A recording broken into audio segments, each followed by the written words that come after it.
Little Wonders. Written by Just Thinking Drabbles. Read by Arashi.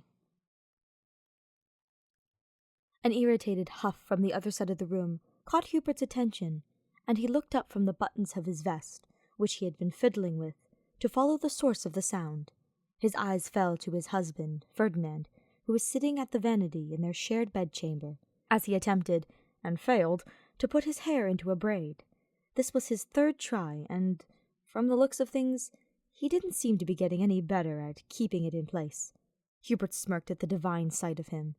Even in his most dour moods, he looked handsome. It might not have been an appropriate thought, but he couldn't help it. His furrowed brows and downturned lips looked exceptionally adorable on him, and it made him want nothing more than to kiss it off of him. He finished buttoning up his vest before walking over to help him.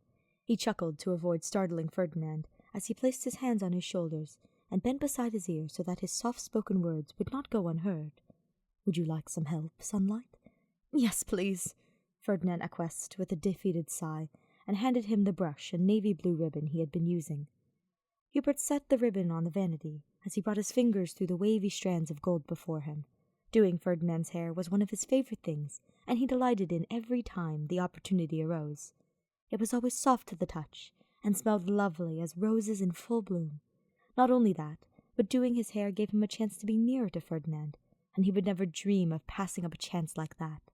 He felt his husband lean back a bit as he brushed through the tendrils, and did his best to sort through any knots without causing him pain. By the content smile on his husband's face as he closed his eyes, it seemed like he was successful. The sight of him, so relaxed against Hubert's touch, was mesmerizing, and he had to remind himself more than once to focus on the task at hand, instead of staring at his husband's beautiful face. Once the hair was completely brushed and rid of any tangles, Hubert began the task of plaiting it. Some time ago, he had thought little of the merits in such a length, and once, during the years that they were still rather estranged, he had thought it would be better if it were cut, but he had long since forgave his past self for such a foolish thought. Now he was grateful for the length of Ferdinand's hair, as it provided them both with a sense of peace when being able to partake in moments such as this.